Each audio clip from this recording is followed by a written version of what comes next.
Histórico, el futbolista ecuatoriano William Pacho forma parte del equipo ideal de la FIFA. El anuncio se hizo en la gala de los premios The Best, realizada en Qatar. El defensa esmeraldeño figura entre los 11 jugadores más importantes del planeta. Se cumple un mes de la derrota del gobierno en la consulta popular. Según expertos, el régimen no observa las demandas ciudadanas y los cambios en el gabinete no demuestran un rumbo diferente del Ejecutivo. Selec modificó el contrato para la construcción de la central Esmeraldas 3, con la finalidad de pagar por equipos colocados y no por tener a la central funcionando. Esto explica que el Estado haya desembolsado 71 millones de dólares por una planta que no sirve. El presidente Daniel Noboa dijo que el Estado demandó a la empresa Progen en Florida, Estados Unidos, por incumplir en 2 proyectos termoeléctricos, el Salitral y Quevedo, que debían producir 150 megavatios. Se espera una indemnización en torno a un perjuicio de 100 millones de dólares. 214,000 personas ya se han vacunado contra la influenza desde el 29 de noviembre. La campaña de inmunización se extenderá hasta marzo de 2026, especialmente para grupos vulnerables. Las autoridades de salud recomiendan el uso de mascarilla y el distanciamiento social durante las reuniones de Navidad y fin de año. El presidente Donald Trump declaró al fentanilo como arma de destrucción masiva y asegura que este fármaco mata entre 200 y 300,000 personas cada año. Las compras navideñas dinamizan el comercio del país desde las promociones en el Black Friday. Los artículos que en estos días adquieren los ecuatorianos son ropa, juguetes y alimentos. Y en esta temporada navideña que ya arrancó en el país, les mostraremos cómo en Quito y Guayaquil los fieles católicos acuden a los templos para el primer día de la novena. ¿Qué tal, amigos? Muy buenas noches. Arrancamos con una noticia que nos enorgullece en el ámbito deportivo. Un futbolista ecuatoriano hizo historia en esta jornada. William Pacho fue elegido en el equipo ideal de la FIFA y es uno de los mejores jugadores del planeta. Pero, ¿qué implica este reconocimiento? Bienvenidos a Televistazo Estelar.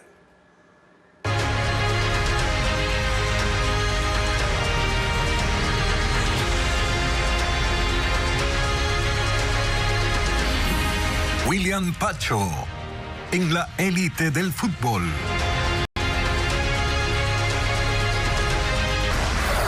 Les contamos ahora que un enfrentamiento armado marca la situación en la frontera norte. En Carchi, un patrullaje militar terminó en un cruce de fuego a escasos metros de la línea fronteriza.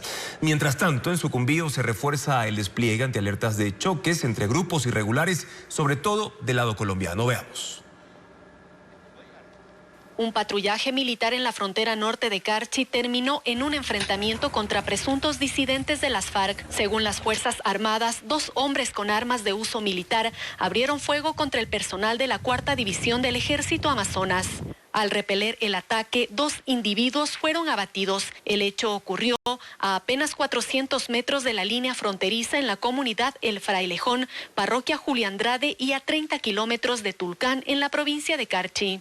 En la operación, los uniformados decomisaron 2 fusiles, 8 alimentadoras, 5 granadas de mano, 500 municiones, chalecos tácticos y 2 brazaletes con distintivos de la compañía Raúl Reyes del Frente 48 de la extinta FARC. El refuerzo activado en la frontera norte con unidades tácticas y de inteligencia militar permitió identificar la presencia de este grupo armado en la zona. Según las Fuerzas Armadas, estas estructuras estarían involucradas en casos de extorsión a varias haciendas y fue precisamente en una de ellas donde se produjo el enfrentamiento. Aparentemente estarían en el va y viene entre Colombia y Ecuador de su sector para obtener réditos económicos.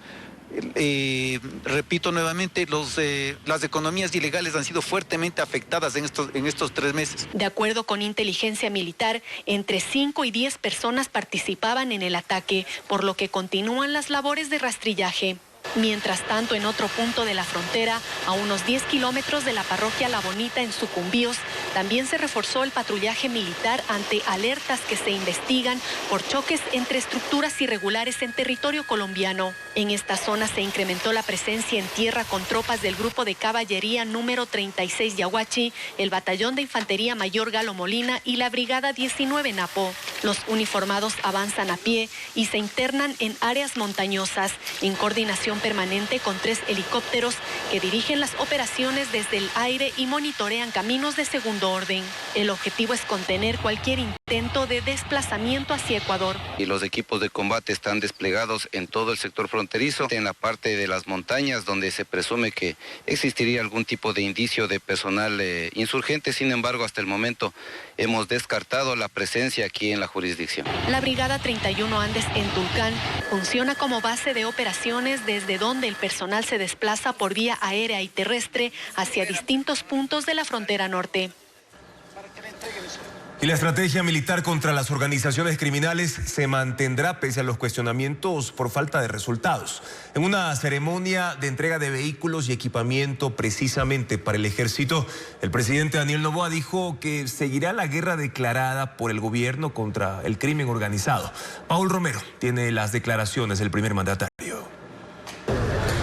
La Fuerza Terrestre tiene nuevos vehículos y equipos estratégicos para recuperar y fortalecer su capacidad operativa, seguridad y protección.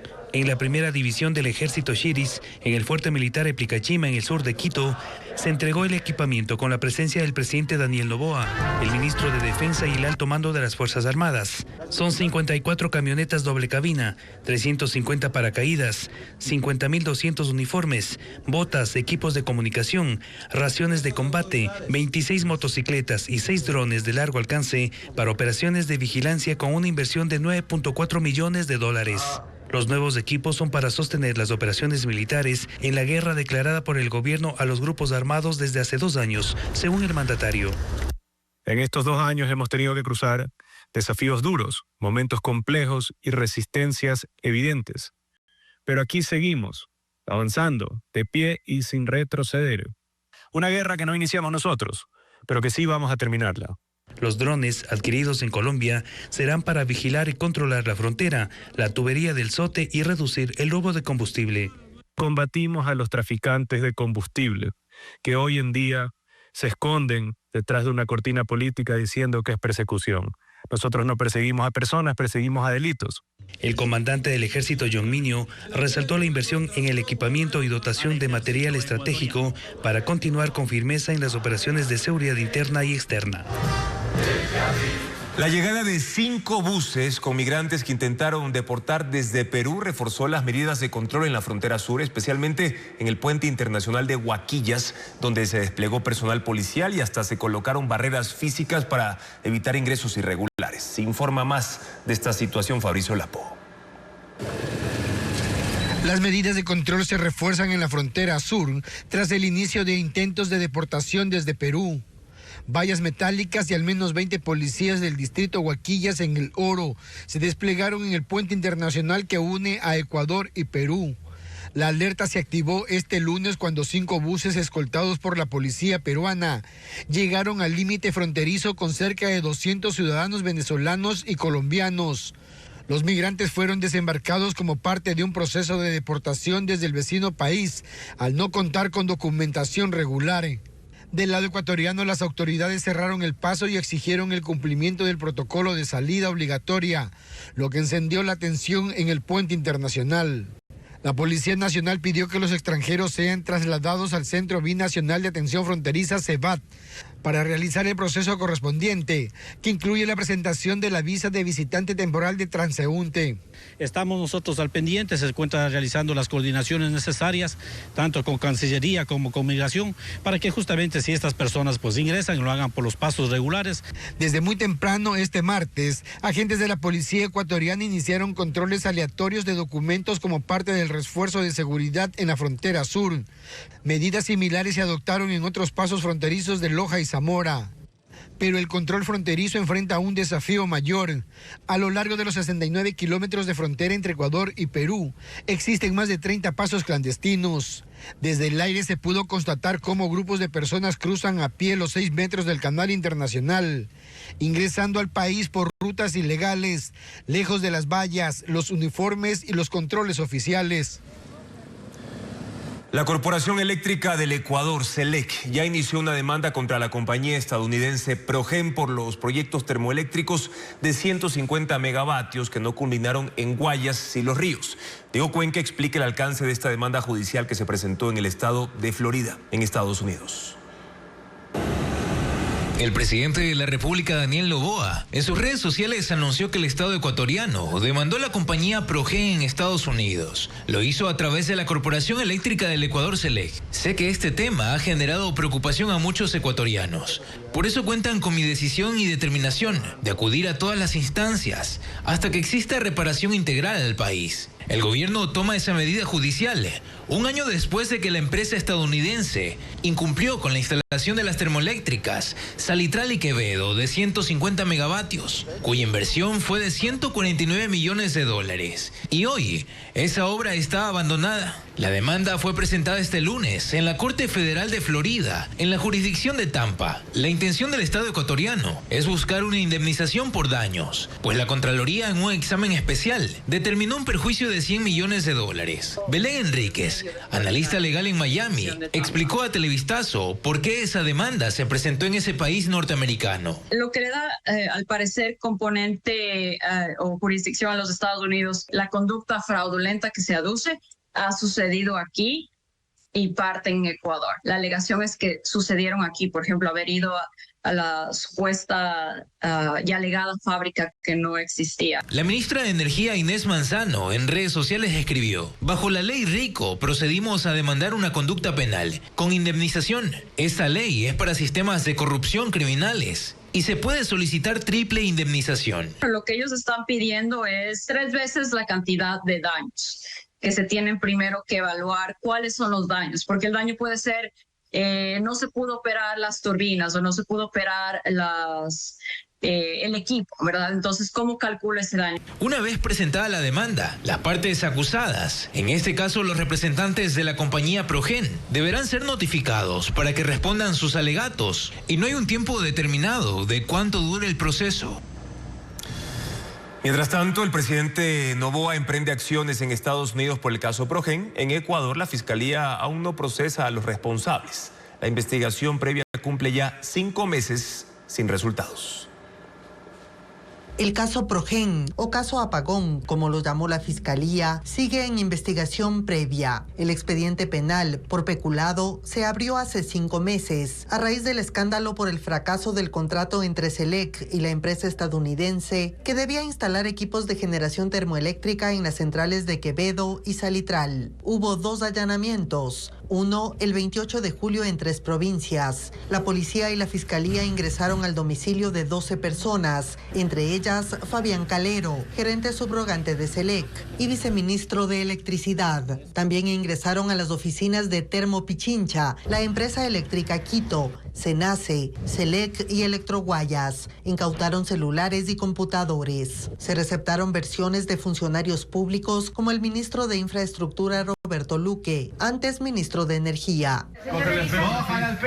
El 28 de agosto hubo una nueva jornada de allanamientos en Quito, San Borondón y Guayaquil, que incluyeron al exministro de Energía Antonio González, al exviceministro de Electricidad Rafael Quintero y un estudio jurídico. También se incautaron dispositivos electrónicos. Esas son las diligencias que la Fiscalía hizo públicas, pero la información del caso sigue bajo reserva. Televistazo consultó a involucrados en la indagación sobre el avance de las diligencias. Dijeron que aún no se ha dado la audiencia para abrir los teléfonos y computadores. Por lo tanto, tampoco se ha ordenado su extracción y peritaje. Las tensiones en el legislativo se han agudizado tras las críticas a la fiscalización. El oficialismo acusa a la Revolución Ciudadana de buscar un show político, mientras el correísmo dice que hay un bloqueo. Patricio Díaz conversó con 2 expertos sobre la situación en el Parlamento. La fiscalización de la Asamblea al Ejecutivo está en el ojo del huracán. El correísmo denuncia bloqueo. El Observatorio Legislativo coincide en las deficiencias. A los juicios políticos caídos contra ministros del régimen, se suma que hay pedidos de información de los legisladores que no tienen respuesta. En este periodo se han hecho 3.200 pedidos, la mayoría de la Revolución Ciudadana. El 75% ha tenido respuesta, frente a otros periodos en los que el índice superaba el 90%. Nos dicen que la Asamblea Nacional no está haciendo un trabajo responsable en materia de fiscalización y control político desde la oposición, y desde el oficialismo más bien se han trabado estos procesos y hay una ausencia de autocrítica, autoevaluación que sí podría ser beneficiosa para la democracia. La politóloga Estefanía Luzuriaga dice que hay otros factores que influyen en las narrativas del bipartidismo que vive la Asamblea. Uno de ellos son los resultados de la consulta popular, que impulsan, de un lado, a tratar de consolidar su proyecto político y del otro, aprovechar lo que dejó ese proceso. Un espacio en donde una reorganización de las fuerzas está latente también. La confrontación entre las dos fuerzas políticas, ahora por el tema de fiscalización, muestra otro factor que puede influir. Entender la coyuntura, ¿no? Este contexto pre-campaña, donde una vez más vamos a ver a estas dos fuerzas políticas enfrentarse, esta vez por el poder en los gobiernos seccionales. En el observatorio recuerdan que las autoridades igualmente deben rendir cuentas ante el legislativo. Más allá de si es pertinente, no es pertinente, si es un show o no es un show, es responsabilidad de la Asamblea Nacional poner sobre la mesa las acciones, omisiones o también extralimitaciones que pueden tener nuestras autoridades. Por ahora la pugna continuará y no hay esperanza del diálogo que se anunció y que se cayó inmediatamente a pocos días de la consulta popular. La defensa de las hijas de Fernando Villavicencio analiza presentar una queja en contra de Carol Jiménez, funcionaria del SNAI, quien insiste en participar en la audiencia del caso Magnicidio FB, aunque no es parte procesal. Ella ya fue sentenciada en el año 2019 por ingresar artículos prohibidos a la cárcel. En el proceso penal del caso Magnicidio FB, por la autoría intelectual del asesinato de Fernando Villavicencio, la defensa de las hijas del ex candidato presidencial sospecha que infiltrados intentan boicotear la causa. Vamos a hacer las acciones también, la queja al SNAI respecto a esta funcionaria de nombre Carol Jiménez. ¿Por qué la insistencia de querer participar dentro del proceso de Fernando Villavicencio? Llama la atención que todavía sigan estas personas que tienen un turbio pasado dentro de la administración pública y que quieran ensuciar el caso Fernando Villavicencio. La funcionaria a la que se refiere, que aquí aparece junto a alias Fito en una audiencia de extradición, es una abogada que fue detenida en 2019, cuando intentaba ingresar artículos prohibidos a la cárcel del Inca en Quito. Según el sistema de la función judicial, fue sentenciada a 1 año de prisión. El informe de la policía indicó: se le ha encontrado en su brasier pegado con cinta adhesiva un chip de la operadora Movistar. En la pretina del pantalón se le encontró dinero. Es por ello que ha sido aprehendida. Patricio Rosero, abogado de Tamia y Amanda Villavicencio, analiza presentar una queja en el SNAI porque, dice, la abogada Jiménez, pese a no ser parte procesal, insistió en intervenir en la fallida audiencia para vincular a 3 cabecillas de los Lobos. Y también quiso estar presente en las versiones del caso. Demasiadas coincidencias que ya rayan, creo, en una articulación o una narrativa. Yo la veo mafiosa. Consultamos al SNAI sobre el hecho. Respondieron: en el caso Villavicencio, cualquier consulta relacionada con investigaciones, presuntas interferencias o responsabilidades debe ser dirigida a la Fiscalía General del Estado, que es la entidad facultada para determinar si existe o no alguna irregularidad dentro del proceso. El SNAI no es un órgano investigador, ni tiene atribuciones para pronunciarse o calificar actuaciones dentro de un proceso penal. Televistazo contactó a Carol Jiménez por correo electrónico. No obtuvo respuesta. Gripe H3N2. ¿Cómo protegernos? Sí, la campaña de vacunación contra la influenza se va a extender hasta marzo del próximo año, principalmente a los grupos vulnerables. Esta es una de las principales medidas de prevención, según el Ministerio de Salud y especialistas. Se suma además el uso de mascarillas y el distanciamiento social, principalmente sobre las reuniones de Navidad y fin de año, como lo informa Luis Alfredo Zúñiga. Aunque no se han reportado casos de la variante K de la influenza AH3N2 en Ecuador, genera preocupación en los ciudadanos. Las autoridades y especialistas han ratificado que hay cómo prevenir la denominada supergripe y empieza con la vacunación, que atenúa síntomas y evita complicaciones. 214.000 personas ya se la han aplicado desde el 29 de noviembre y aún hay plazo hasta marzo del 2026. Pueden acudir grupos de riesgo, es decir, niños y niñas de 6 meses a 6 años, adultos mayores, mujeres embarazadas, personas con enfermedades crónicas, inmunosupresión o discapacidad, sus cuidadores y personal de salud. Ellos pueden acercarse a los 1.935 centros de salud del Ministerio de manera gratuita en todo el país. Nuestros niños de 6 a 11 meses de edad necesitamos aplicarle 2 dosis y para ellos es importante que actualmente vengamos a vacunarlos también. Hay más formas de cuidado. Los doctores recomiendan el lavado de manos y en las reuniones de diciembre usar mascarilla y distanciamiento de 2 metros con otras personas, porque en estas reuniones el riesgo de contagio aumenta. Cuidados que se deben mantener en lugares de concurrencia masiva como centros comerciales. Y considerar que si hay una persona enferma, tratar de que llegue a un diagnóstico y sea en lo posible evitar reuniones con esa persona. La llegada de migrantes desde países con casos confirmados como España, Estados Unidos y otros aumenta el riesgo de contagio. Por ello la importancia de la prevención. De momento no se han reforzado controles en aeropuertos, aunque personal de aduana, por ejemplo, usa constantemente mascarilla. Solamente las aeromosas 2 creo que tenían puestas ellas, pero en realidad no. En cuanto a la vacunación, el Ministerio de Salud cuenta con 4.5 millones de dosis. Algunos medicamentos e insumos esenciales no pudieron adquirirse como parte de la declaratoria de emergencia porque esos procesos fueron declarados desiertos. Tanto en el IES como en los hospitales del Ministerio de Salud Pública, los mecanismos de adquisición no logran los resultados que espera el gobierno para poder superar esta crisis. Carla Delgado le da seguimiento a este problema. Solo el 33% de los procesos de compra de medicamentos e insumos dentro de la emergencia sanitaria se han concretado. Eso agudiza la crisis en el sistema público de salud.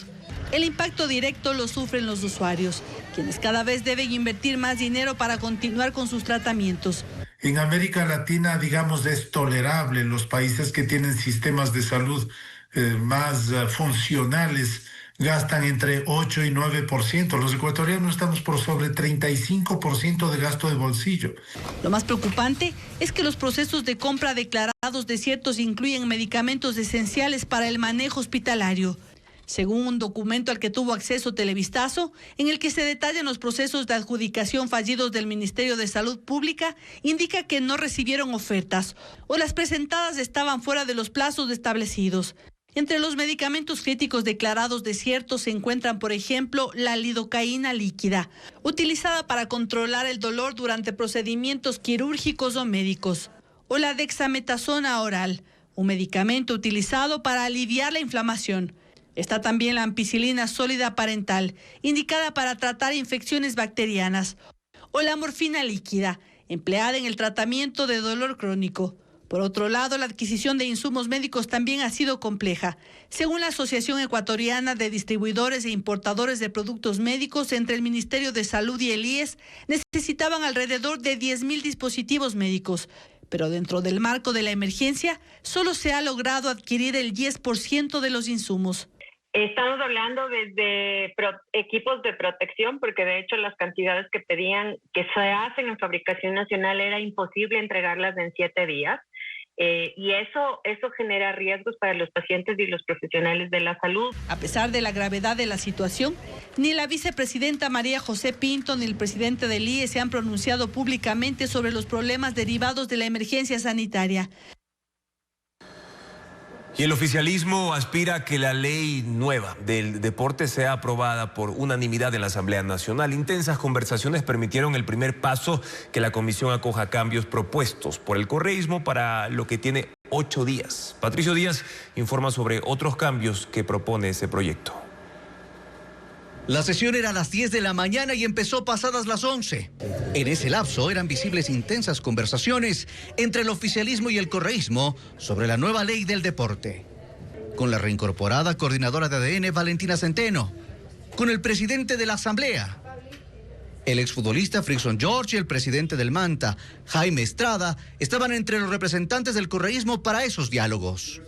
Había un punto especial que preocupaba. En el artículo 218 sobre los pronósticos deportivos se incluía, en lo relacionado a las actividades de casinos, salas de juego, casa de apuestas o negocios dedicados a la realización de juegos de azar únicamente podrán ser realizados por personas naturales o jurídicas de derecho privado, sin fines de lucro. Eso está prohibido, inclusive hubieron ya consultas expresas a los ciudadanos y dijeron que no.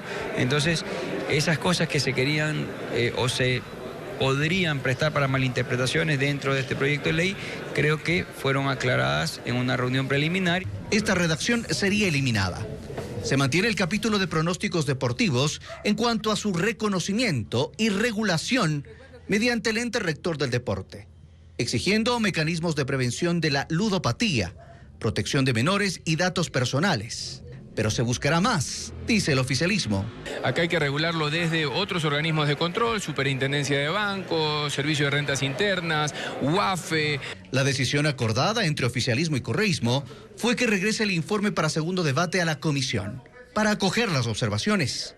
Sobre beneficios para las ligas barriales, para las ligas cantonales, que no estaba completamente claro. Hay otros temas que se van consolidando en la ley, como la creación de sociedades anónimas deportivas, que por ejemplo en el caso de los clubes de fútbol es voluntaria, o el reconocimiento de los deportes electrónicos, conocidos como eSports.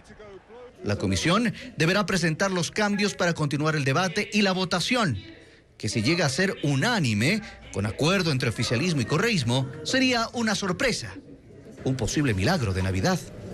Continuamos con más información. A pesar de la política migratoria del presidente Donald Trump, la deportación de ecuatorianos ha disminuido en lo que va del año según cifras oficiales. También se ha registrado el arribo a territorio nacional de un grupo de extranjeros bajo la misma condición. Los detalles con Bessie Granja. Existe una reducción en las deportaciones de ecuatorianos desde Estados Unidos. Aunque analistas proyectaban un incremento tras la aplicación de las políticas antiinmigrantes del presidente Donald Trump, estadísticas del Ministerio del Interior y de la Cancillería confirman lo contrario. En 2023, 18.449 ecuatorianos fueron deportados. En 2024, la cifra se redujo a 13.681, mientras que hasta noviembre de 2025 el número alcanza los 9.779.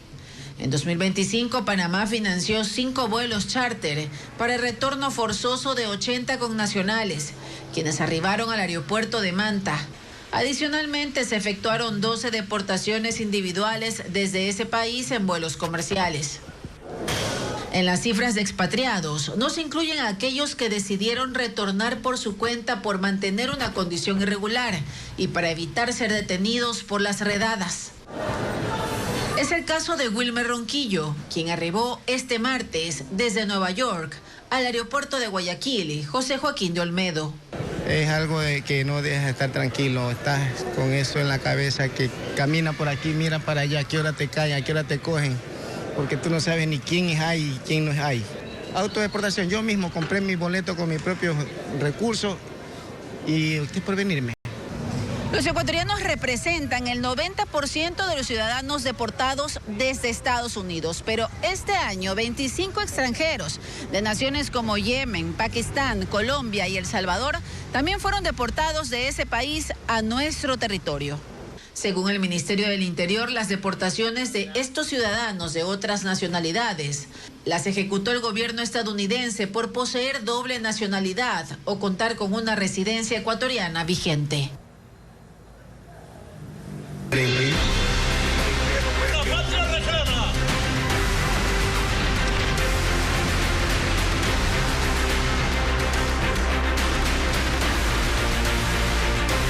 Mundo. La política migratoria que implementará el presidente electo de Chile, José Antonio Kast, atemoriza a miles de ilegales, entre ellos venezolanos, que temen ser expulsados. El tema genera fricciones con Nicolás Maduro, que ha advertido a Kast que no debe tocar a sus conciudadanos. El informe con Pedro Jiménez. El presidente electo de Chile, José Antonio Kast, ha propuesto una ambiciosa ley de seguridad integral y control fronterizo que penalice el ingreso ilegal al país. Ha prometido reducir un 40% los cruces de indocumentados en los primeros 3 meses de gobierno, pero además espera que quienes están en situación irregular se vayan.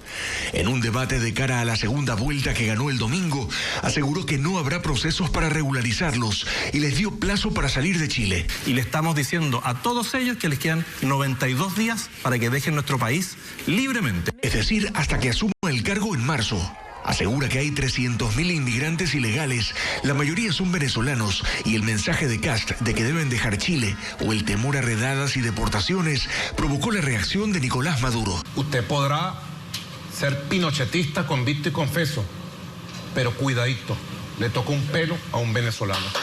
A los venezolanos se respeta, cuidadito. José Antonio Kast le respondió esta tarde. Las palabras de Maduro me tienen sin cuidado. Es un dictador, un narcodictador, y que hoy día está pasando momentos difíciles por la presión que está ejerciendo Estados Unidos. Desde que Kast se perfilaba como ganador, grupos de inmigrantes han intentado salir por vía terrestre, especialmente hacia Perú. Pero el presidente peruano José Gerí declaró emergencia en las fronteras a inicios de diciembre para reforzar controles e impedir el cruce de ilegales. Esto ha dejado a muchos indocumentados en el norte de Chile sin poder salir. Así también José Antonio Kast ha hecho hoy su primer viaje al extranjero como presidente electo de Chile. Está en Argentina, donde fue recibido por el presidente Javier Milei en la Casa Rosada. La cita se extendió 2 horas y destacaron el avance de la tendencia derechista en Latinoamérica. Posaron junto a la motosierra, herramienta que Milei ha hecho famosa y que representa los medios para hacer recortes en el gasto público y reducir el tamaño del Estado. Kast destacó que viene una nueva relación entre ambos países, potenciando el comercio como nunca antes. El presidente de Estados Unidos, Donald Trump, declaró al fentanilo como arma de destrucción masiva. Firmó un decreto ejecutivo que permite al Departamento de Guerra a apoyar a la policía y faculta a las agencias de inteligencia a desplegar más acciones contra narcotraficantes. Reporta Pedro Jiménez. La política antidrogas en los Estados Unidos tiene ahora otro elemento, la declaratoria del fentanilo como arma de destrucción masiva. El presidente Donald Trump dice que ha dado un paso más para proteger a la población en un país donde las muertes por sobredosis de opioides sintéticos llegaron a 100.000 en 2023 y un poco menos en 2024. Pero Trump dice que fueron muchas más. 200.000 o 300.000 por año, asegura. Y dice que si esta fuera una guerra, sería una de las peores por la cantidad de muertos. El gobierno estadounidense registra que las acciones contra las drogas en la frontera con México han permitido reducir en un 50% el tráfico de fentanilo. Y con este decreto establece que el secretario de Guerra y el Departamento de Seguridad Nacional deben actualizar las directrices sobre la respuesta de Fuerzas Armadas e incluir la amenaza del fentanilo ilícito.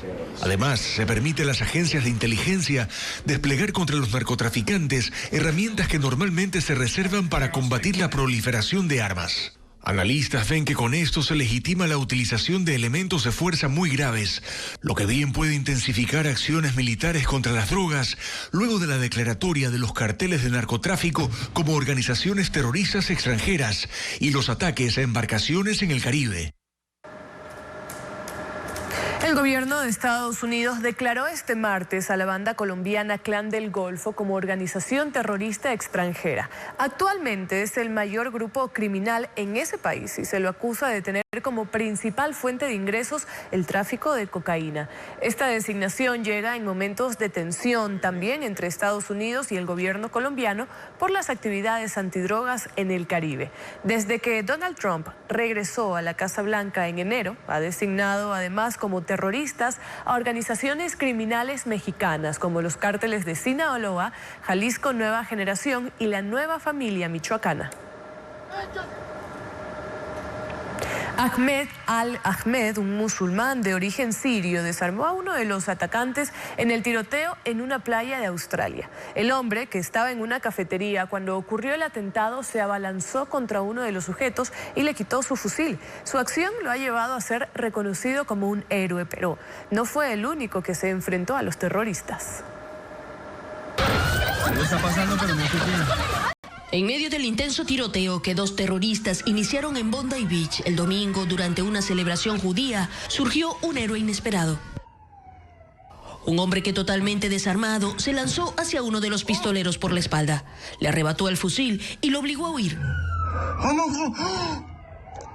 Se llama Ahmed Al-Ahmed, un hombre de origen sirio que llegó a Australia en 2006. Es dueño de una frutería, pero tomaba café en la zona cuando ocurrió todo. Mi hijo es un héroe, sirvió en la policía y en las fuerzas de seguridad centrales de Siria. Tiene el impulso de proteger a la gente, dijo su padre. Ahmed desarmó a uno de los atacantes, pero el otro le disparó hiriendo su brazo y hombro. Ahora se recupera en el hospital. Él y su familia son musulmanes. Su padre dice que arriesgó su vida para salvar inocentes, sin importar nacionalidad o religión. El primer ministro, Anthony Albanese, lo visitó este martes. Dice que su acción salvó muchas vidas y lo catalogó como un héroe verdadero. Una pareja de esposos también es reconocida por su valor en el tiroteo. Boris y Sofía Gorman, un matrimonio de origen ruso de 69 y 61 años, también se enfrentaron a uno de los pistoleros. Pasaron junto al carro de donde se bajó Sayid Akram armado. La pareja, al notar sus intenciones, se lanzó sobre él. Boris lo desarmó y tiró al piso durante unos segundos, pero el sospechoso se levantó, recuperó el rifle y los asesinó. Robin Morrison fue otro civil que luchó para defender a quienes huían del tiroteo. Lanzó ladrillos contra los pistoleros, pero fue alcanzado por un disparo y murió. El gobierno australiano reconoce el valor de estos héroes, su sacrificio y acción desinteresada en medio de la tragedia.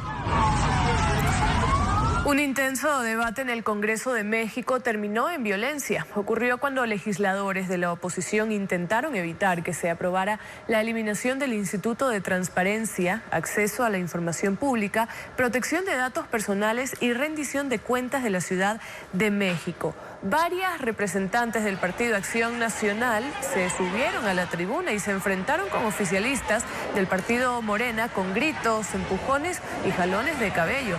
Alegaban que el oficialismo intentaba acabar con la transparencia en la capital. Luego de la confrontación se fueron a un receso. La oposición no se presentó y se aprobó la eliminación del ente. Y una réplica de la Estatua de la Libertad se desplomó durante un temporal en Porto Alegre, Brasil. Vientos de 90 kilómetros derribaron la estructura en la ciudad de Gaíba. La figura de 24 metros de altura cayó en un parqueadero muy cerca de un vehículo, pero no se reportaron víctimas.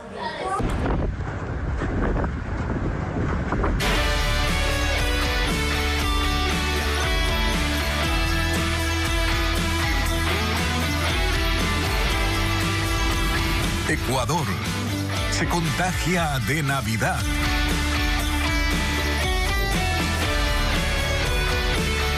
Sí, ya se celebra el inicio de la novena de Navidad en Guayaquil, en el Cerro Santa Ana y el Cerro del Carmen. En el centro de la ciudad han iniciado con una misa, bendición al pesebre y también recorridos con cantos por las calles. Luis Alfredo Zúñiga precisamente está siguiendo de cerca esta celebración católica. Luis Alfredo, te saludamos a esta hora. Cuéntanos cómo se desarrollan estos eventos. ¿Cómo están? Muy buenas noches. Sí, son ya las 7 de la noche con 54 minutos. Estamos dentro de la parroquia Santo Domingo de Guzmán, aquí en las faldas del Cerro del Carmen, en el barrio de Las Peñas. A esta hora están los devotos precisamente de esta zona, del centro de la ciudad. Estamos dentro de la primera iglesia de Guayaquil y la novena. Estos 9 días de rezos, de reflexión como preparativos para recibir o esperar el nacimiento de Jesús tal como lo celebra la Iglesia Católica. En este punto ya ha iniciado. ¿Cómo? Más temprano hubo una misa que arrancó a las 7 de la noche y en estos momentos estamos observando cómo el párroco inicia ya con la bendición al pesebre. Aquí hay moradores tanto del barrio de Las Peñas, del Cerro del Carmen, del Cerro Santana. Podemos escuchar también cómo hacen villancicos, muchos de los niños también caracterizados, algunos como José, otros como María, otros como ángeles. Es decir, cada quien vive esta tradición de la Iglesia Católica que arranca hoy. Desde el 16 de diciembre es un inicio oficial y se extiende por 9 días, es decir, hasta el 24, para o se lo toma como una preparación, como preparativos, reflexión, rezos y demás para esperar la llegada del niño Jesús. Así lo celebra la Iglesia Católica. Luego de este punto, lo que se espera es que los ciudadanos, los moradores, puedan recorrer, salir de la parroquia Santo Domingo de Guzmán y van a empezar una caminata por las calles de los distintos cerros, tanto del Cerro del Carmen como del Cerro Santana, para empezar la novena en los distintos hogares acá del centro de la ciudad. Cada quien lo vive de diferentes maneras. Algunos, al finalizar esta tradición, también entregan, por supuesto, chocolates, pan de Pascuas, pero lo más importante para estos días, o nos han dicho también aquí en este punto, es esta unión de la comunidad. No se queda tan solo en un hogar, sino en los barrios, en varias cuadras, en toda una comunidad acá,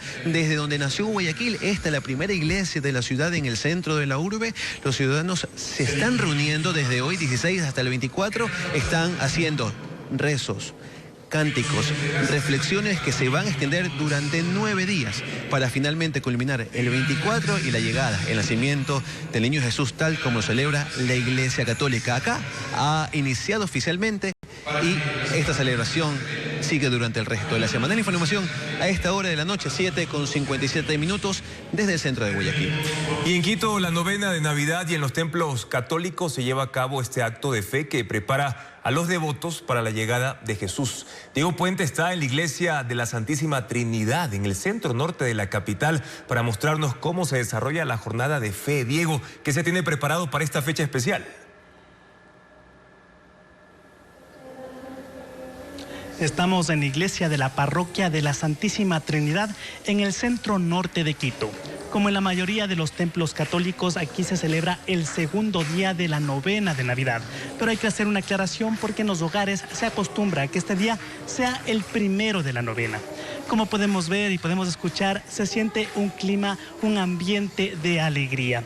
En este segundo día la gente se ha preparado, los catequistas se han preparado para que los niños sean los principales actores. Esta iglesia, con capacidad para cerca de 200 personas, luce llena. Hay un ambiente de alegría porque así lo han planificado el párroco y 21 catequistas que han preparado para cada día de la novena actividades. Por ejemplo, hay música, villancicos, preguntas que responde el público sobre el Evangelio, también pasajes de la Biblia que son personificados por cada grupo de catequesis. En este segundo día se dramatizó, por ejemplo, a Simeón, el testigo de la luz, que esperó toda su vida para ver a Dios y al ver a Jesús dijo que podía descansar en paz. Esto, según la fe católica, representa a las personas que esperan conocer a Dios y no pierden la fe. Los catequistas dicen que se busca que sea interactivo, con dramatización, villancicos animados, porque han pedido a los asistentes que traigan panderetas. La iglesia es una fiesta porque también se han adornado con motivos navideños. Por ejemplo, vemos el pesebre, árboles Navidad, ángeles y lo principal, que es a Jesús, a María y a José, según la fe católica. Una de las actividades que tiene esta parroquia es el compartir, es decir, entregar un sándwich y un chocolate caliente para las personas que asisten al segundo día de la novena.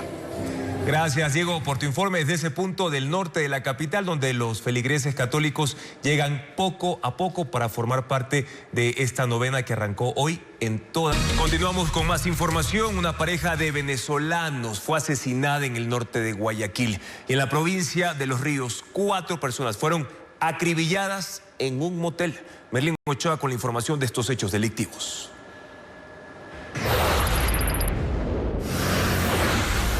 Una pareja de nacionalidad venezolana fue asesinada a tiros la noche de lunes en la vía Daule, a pocos metros de la terminal terrestre de Pascuales. José Jiménez y Yoxani Velastegui trabajaban en una tricimoto y esperaban pasajeros cuando sicarios en moto los atacaron a las 9 de la noche. Durante un operativo posterior, la policía capturó a un sospechoso y halló bombas molotov, dinero y panfletos en su vivienda.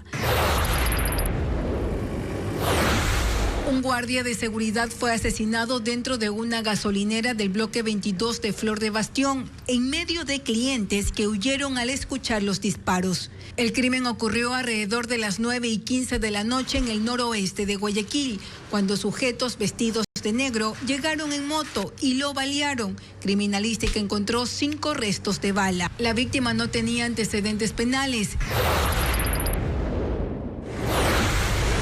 4 personas fueron asesinadas dentro de un motel en Urdaneta, en la provincia de Los Ríos. El ataque ocurrió la tarde del domingo. Las parejas habían llegado a las habitaciones cuando una camioneta robada ingresó al lugar con 4 sicarios. Los asesinos fueron a la primera habitación. Ahí mataron a una menor de 17 años y un joven de 19.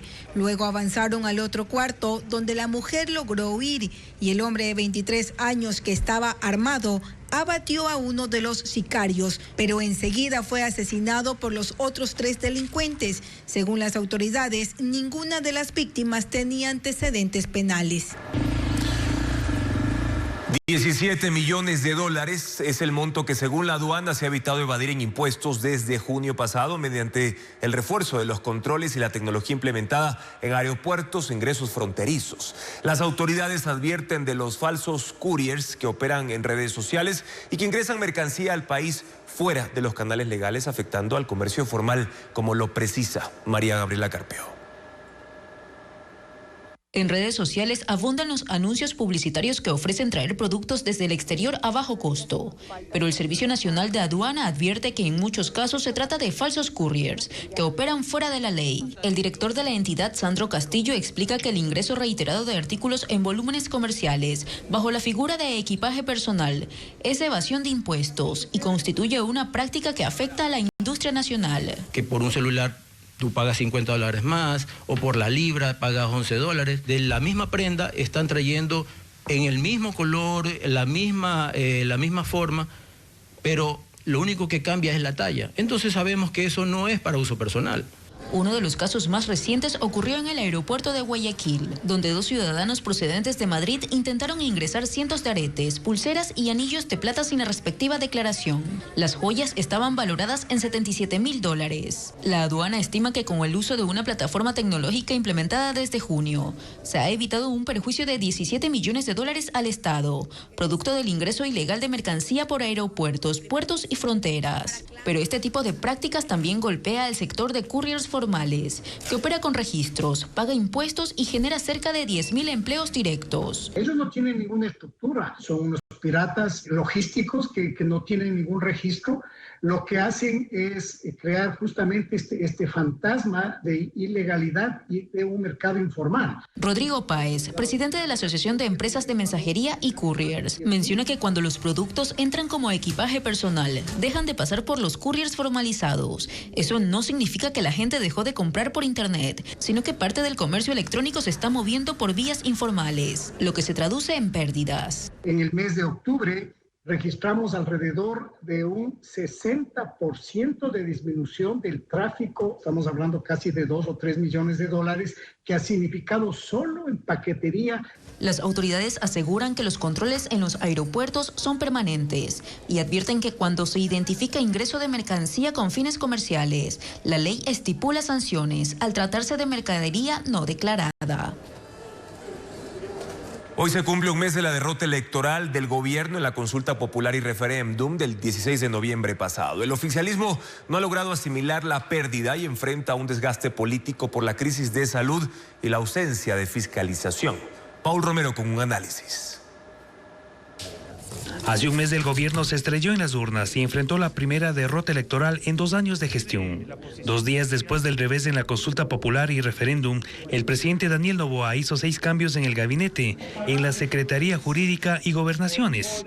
Cambios que, según el catedrático y politólogo Santiago Basabe, no fueron relevantes para girar el timón en la conducción de la política pública. Sí se debieron generar cambios más importantes, se debió dar alguna señal clara al país en general, a las fuerzas políticas, pero sobre todo al electorado, de que se va a enmendar en determinados puntos claves, pero desafortunadamente eso no se ha visto hasta el día de hoy. En el último mes, el presidente ha estado ausente del país 14 de los 30 días, 3 en Estados Unidos con agenda reservada y 11 en España, Emiratos Árabes Unidos y Noruega, mientras la oposición cercó al oficialismo por la crisis hospitalaria, denuncias de posibles actos de corrupción en los casos Progen, ATM, entre otros. En ese aspecto, en el de la corrupción, me parece que empieza a observarse una de las grandes deficiencias y una de las grandes deudas del gobierno con el país.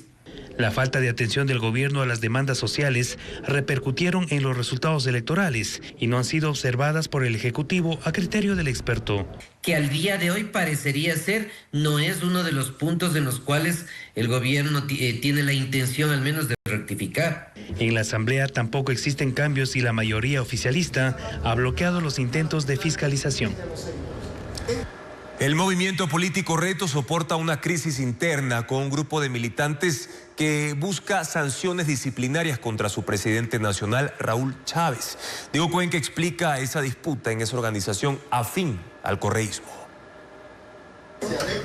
El asambleísta Raúl Chávez enfrenta una pugna con 7 directores provinciales de su movimiento Renovación Total Reto. El conflicto interno en esa agrupación política afín al correísmo ocurre porque esos militantes pidieron al Consejo de Disciplina y Ética de esa organización abrir un proceso administrativo contra Chávez, presidente nacional de Reto. Según el comunicado de ese grupo, hubo incumplimiento de obligaciones estatutarias que vulnera la transparencia interna porque omitió registrar reformas que se aprobaron en la Asamblea Nacional de ese movimiento que se realizó en julio. Ese martes, Raúl Chávez habló del problema. Unos cuantos relajosos pues no pueden decidir sobre una mayoría absoluta dentro de un partido, pero al final es un tema privado. Chávez también reaccionó en redes sociales. Incumplimiento es firmar comunicados de Reto, mientras se coquetea con partidos públicamente opositores, como lo es ADN, tal como lo hace una de las firmantes de ese pedido. Se trata de Ana Paula Gárate, quien aparece en un video vistiendo los colores del partido político de Daniel Noboa, a pesar de que Reto no tiene alianzas con el oficialismo. Televistazo contactó a Gárate, pero evitó pronunciarse del tema. Otros 33 militantes de Reto firmaron un comunicado para respaldar a Chávez y aclarar que ese grupo de directores provinciales esconden intereses oscuros, porque hicieron campaña política abiertamente por el sí, como militantes y activistas de un partido opositor como ADN. Esa agrupación política es afín al movimiento Revolución Ciudadana, con el que Aquiles Álvarez ganó la alcaldía de Guayaquil. Tras la sentencia del caso Chevron, Ecuador agotará todos los recursos para buscar una recuantificación de los 220 millones de dólares que se debe pagar a esa compañía. Interpondrá acciones de corrección de cálculo y anulación. La Procuraduría aspira a bajar aún más el monto de la cuantiosa sentencia, como lo explica Fernán Higuera. Una vez que el Tribunal de la Haya ordenó al Ecuador pagar 220.8 millones de dólares a la empresa Chevron por la violación al Tratado Bilateral de Inversiones, el procurador del Estado dice que en esta semana Ecuador pedirá la corrección de ese cálculo, donde se aspira bajar aún más la cifra establecida. Detectamos que el tribunal ha incurrido en un error menor, ¿no? Un error de cálculo, error tipográfico, si algo dejó de pronunciarse, etcétera. Eso en esta semana tenemos que resolver si presentamos o no ese tipo de solicitudes. Y no sería la única acción procesal que queda. Desde la Procuraduría se piensa ejercer en los próximos 3 meses otra acción, la anulación. Pero se requiere una decisión como Estado que está, según el procurador, en análisis. Si es que presentamos la anulación, simplemente, si presentamos la anulación y hacemos el pago, o si planteamos en la contraparte una opción de pago a través de un convenio, un acuerdo que nos permita ciertas facilidades para extender en el plazo el pago. Y es lo que se ganaría, fijar cuotas o plazos extensos para pagar la millonaria suma. La Procuraduría sabe que presentando la anulación como parte del proceso, que está en la 4ª y última etapa, no se eliminará la sanción. Desde que el Ecuador terminó en los tribunales internacionales, defenderse ha generado costos para ambas partes en conflicto. Esos rubros deberán ser sumados a los 220.8 millones y esa parte aún no se sabe cuánto es. Varias decenas de millones, eso sí le puedo decir, en 16 años de litigio. Chevron buscaba una indemnización de 3.350 millones de dólares. Para el procurador este fue un round ganado porque se consiguió el no pago del 93.4% de ese monto. No piensan lo mismo las comunidades amazónicas afectadas por la contaminación de Texaco. Luego Chevron. Ellos han criticado la resolución del Tribunal de la Haya. El procurador afirma que el Estado no pudo intervenir en el caso denominado Lago Agrio y resulta frustrante porque al final, por decisión, la pelea la gana Chevron en un polémico caso ambiental de contaminación sin reparación.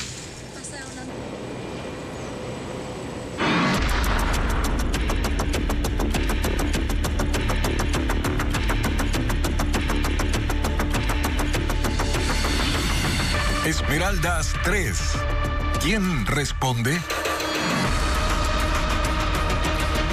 Funcionarios de SELEC y de la unidad Electroguayas modificaron el contrato con la empresa uruguaya Austral para autorizar pagos millonarios por la infraestructura de una termoeléctrica que aún no existía. En 2024, apenas iniciado el contrato, se pagó el 65% de los 89 millones y el resto incluso tras el vencimiento del plazo acordado. Hernán Higuera le da seguimiento a este tema.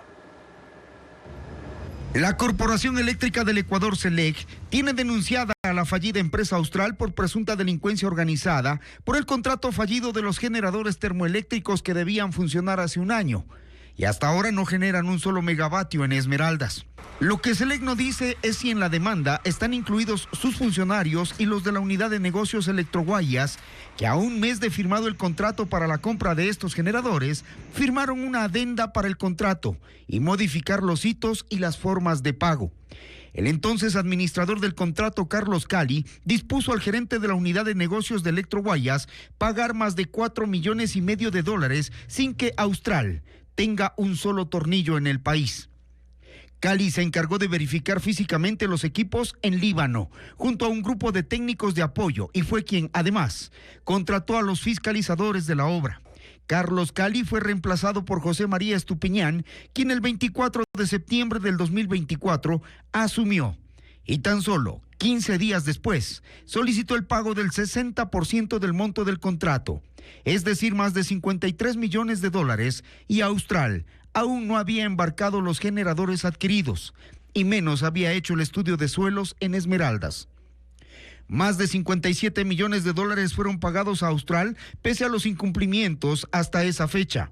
11 días antes del 27 de enero, día en el que supuestamente la termoeléctrica debía estar operativa, Austral pidió 3 meses de prórroga para hacer lo que en 6 meses no pudo. Aún así, le concedieron ese plazo e incluso el 11 de febrero atendieron su pedido para el pago de otro 25% en cuestión de días. Y para entonces ya empezaron a detectar las fallas en los equipos que se instalaban. En total, sin que la central funcione, el país pagó hasta ahora 71 millones a la dueña de estos equipos. Y al menos 101 notificaciones de incumplimiento recibió la empresa responsable de instalar la termoeléctrica Esmeraldas 3. Entre las observaciones que la Corporación Eléctrica del Ecuador detectó está, por ejemplo, que el personal técnico de la compañía Austral no acudía a laborar según la planificación de la obra. Diego Cuenca informa que en algunas ocasiones detectaron que equipos fueron extraídos sin autorización. La compañía Austral, responsable de instalar la termoeléctrica Esmeraldas 3 de 91 megavatios, recibió al menos 101 notificaciones por parte de la Corporación Eléctrica del Ecuador, SELEC. Así consta en el informe que realizó el administrador del contrato de ese proyecto.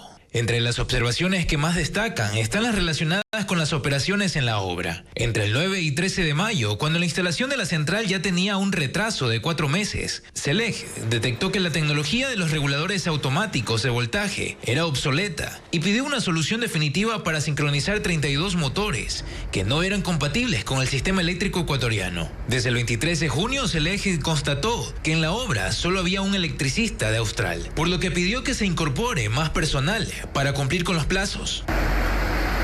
El 28 de junio no había personal trabajando en el área de subestación, a pesar de que la planificación de esa semana incluía actividades importantes, lo que causó retrasos significativos. Entre julio y agosto, los trabajos se paralizaron en medio del arbitraje que empezó Austral contra SELEC para resolver el conflicto. La empresa retomó las labores desde el 13 de septiembre, pero no presentó una nueva planificación de trabajo. El 23 de ese mes, la fiscalización de SELEC detectó que Austral había trasladado equipos de prueba fuera de la obra sin autorización ni registro, y 7 días después hizo pruebas sin autorización ni aviso al Operador Nacional de Energía, SENACE. El 12 de octubre se reportó presencia de técnicos externos que no estaban acreditados para elaborar en esa obra, mientras que el 21 de octubre se detectó que no hubo personal técnico. Solo estaban los guardias que cuidaban la central. Un día después se confirmó la paralización total de los trabajos. La termoeléctrica Esmeraldas 3 debió estar operativa en enero de ese año y 11 meses después se conocieron estas irregularidades.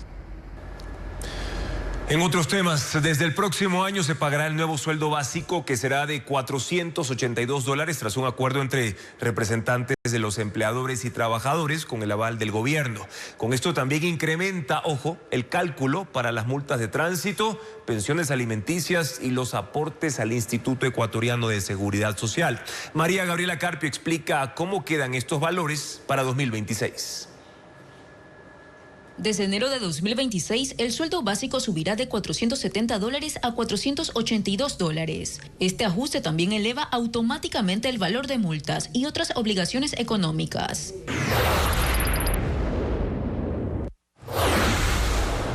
Quienes conduzcan con licencia caducada serán multados con la mitad de un sueldo básico, $241, y si lo hacen sin licencia pagarán $48.20.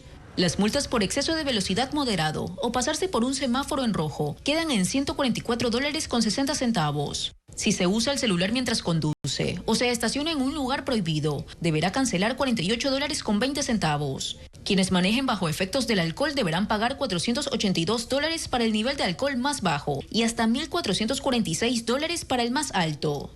En el caso de Quito, por infringir el pico y placa se pagará $72.30. El mismo valor para los conductores que no exijan a sus pasajeros el cinturón de seguridad.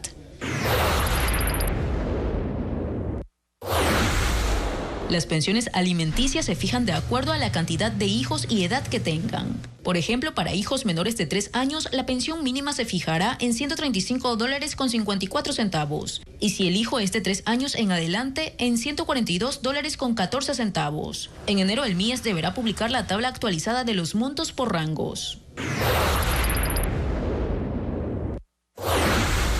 Desde 2026, los trabajadores afiliados al Seguro Social que ganen el sueldo básico aportarán $45.55 y al empleador le tocará pagar $53.74. Además, el próximo año el pago del 14º sueldo será de $482 en la costa y Galápagos en marzo, mientras que en la Sierra y Amazonía el pago se realizará en agosto.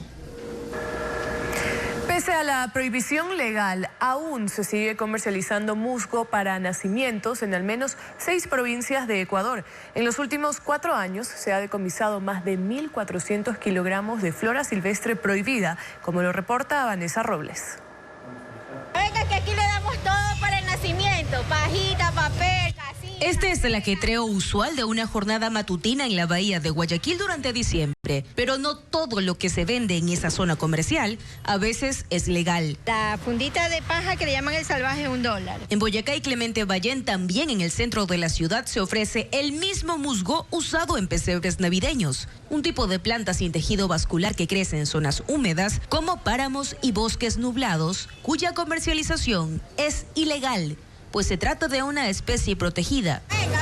Estos decomisos, por ejemplo, se hicieron esta semana en el mercado de las 4 Manzanas y una feria navideña. Fue uno de los 20 operativos anunciados para este mes. La mayoría de personas saben que es ilegal, de igual manera ellos lo comercializan o transportan a este tipo de especies. Y nos ha tocado estar en los operativos en los cuales los ciudadanos se ponen agresivos. 227 miembros de la Unidad Nacional de la Policía Ambiental son los encargados de estos operativos en Ecuador. Desde 2001 a 2024 se retuvo 1.055 kilogramos de flora silvestre, mientras que este 2025 ya se han incautado 362 kilogramos en 6 provincias: Pichincha, Guayas, Chimborazo, Manabí, Santa Elena y Cañar. Este delito ambiental implica sanciones. Por un lado, el Código Orgánico Integral Penal, que establece de 1 a 3 años de prisión, pero también lo que dice el Código Orgánico de Ambiente, con multas económicas que van desde los 2.300 hasta los $92.000, además del decomiso de estas especies y herramientas utilizadas.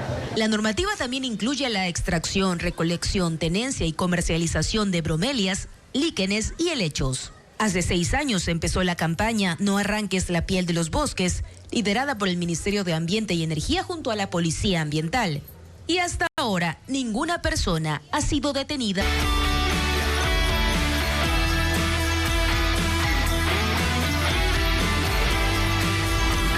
Ecuador se contagia de Navidad.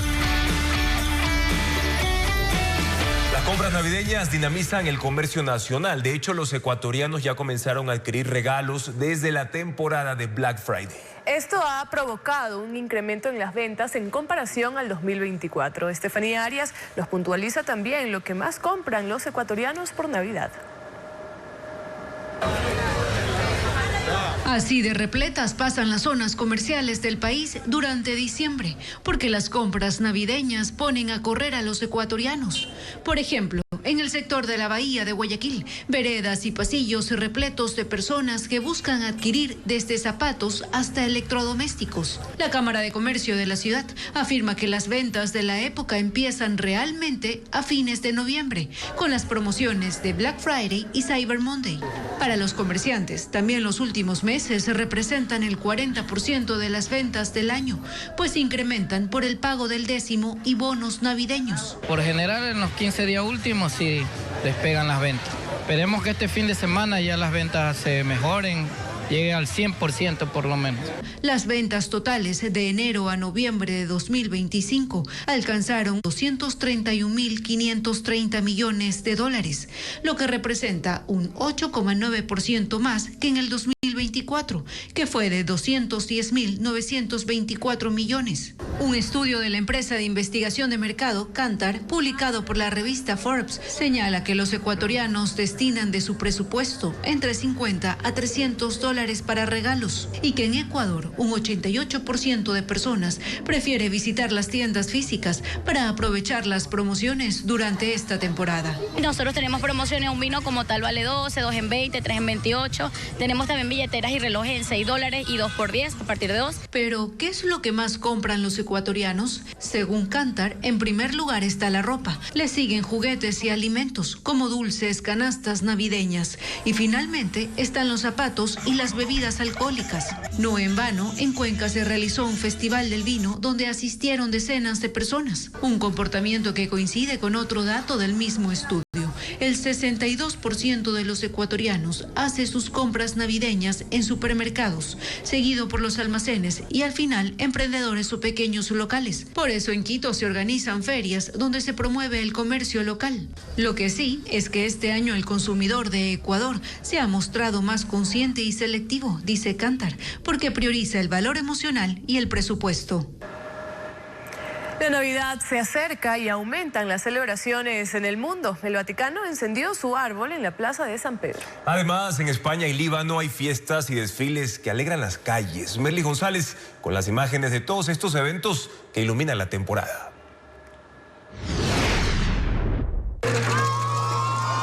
La Plaza de San Pedro en el Vaticano se iluminó con el encendido del árbol navideño y la inauguración de un pesebre tamaño real. El árbol es un abeto de 25 metros de altura, decorado con cientos de miles de luces. Mientras que el nacimiento presenta elementos arquitectónicos de la región de Campania, así como figuras clásicas de Belén. El evento incluyó una ceremonia religiosa, la actuación de una banda y coro vestidos con trajes tradicionales del Tirol del Sur, la región del norte de Italia.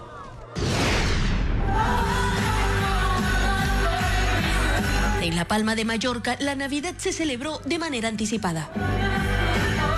Cientos de personas se concentraron en el casco antiguo de la ciudad española para la conocida fiesta prenavideña. Los asistentes usaron ropa colorida y gorros de Papá Noel para cantar y bailar juntos en el evento que cada año atrae a turistas y locales. La temporada navideña inició en Líbano con un animado desfile en Beirut. Bandas marcharon por las calles acompañados de acróbatas, cantantes y bailarines que recorrieron bazares y callejones decorados. El Líbano tiene el mayor porcentaje de cristianos en Oriente Medio y la Navidad es una celebración popular en esta pequeña nación mediterránea. Gracias por su sintonía, amigos. Mañana en Contacto Directo, Cristian Puente, director ejecutivo encargado de la Agencia de Regulación y Control de Hidrocarburos, para exponer sus argumentos en el caso AAA. Además, Guillermo Bustamante Pávez, experto en comunicación política y docente de la Universidad de los Andes de Chile, para analizar si el triunfo electoral de José Antonio Kast en ese país marca un giro regional hacia la derecha. La información continúa en ecuavisa.com. Gracias por habernos